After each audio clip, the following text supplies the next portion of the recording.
সবাই যখন আবদার করে আমার কাছে বিরিয়ানি খেতে চায় তখন নিজের কাছে ভালোই লাগে।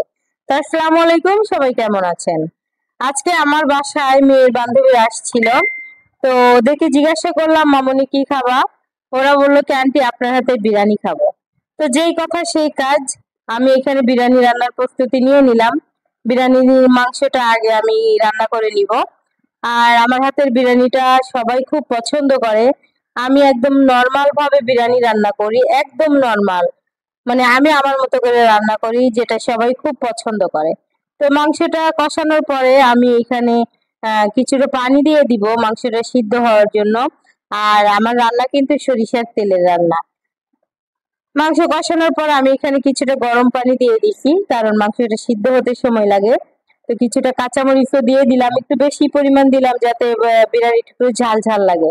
তো অপর একটা পাত্রে আমি সরিষার তেল দিয়ে তার মধ্যে চাউলগুলা দিয়ে দিলাম। চাউলটা আমি অনেক ভেজে নিব, কারণ পোলাও বা সাদা পোলাওয়ের মধ্যে বা বিরিয়ানির মধ্যে যদি চাউলটা আপনি বেশি ভাজেন, তাহলে বিরিয়ানি বা সাদা পোলাও যেটাই বলেন না কেন, ভাতটা অনেক ঝরঝরা হয়। তা আমি এখানে অনেকক্ষণ চাউলটা কষিয়ে বাকি যে বিরিয়ানির মশলাটা ছিল সেটাও দিয়ে দিলাম, দিয়ে তারপর আমি এখানে কিছুটা নেড়ে চেড়ে পানি দিয়ে দিব।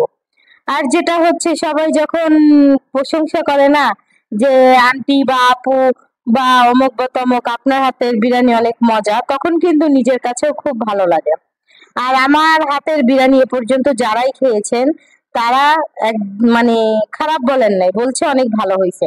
তো যাই হোক, যেহেতু আমি বলছি আমি একদম নর্মাল ভাবে বিরিয়ানি রান্না করতেছি, আমার ঘরে টক দই ছিল না, আমি এখানে কিছুটা গুঁড়া দুধ দিয়ে দিছি। আর বিরিয়ানির পানিটা শুকিয়ে আসার পরে আমি এখানে মাংসটা দিয়ে একদম লো আঁচে ঢেকে দমে দিয়ে দিব।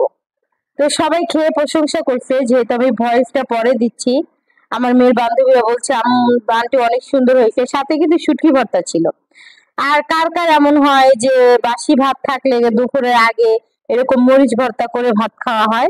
আমার খুবই ভালো লাগে, এবং আমার যদি সকালে রাতের বেঁচে যাওয়া বাসি ভাত থাকে আমি এইভাবে ভর্তা করে খাই।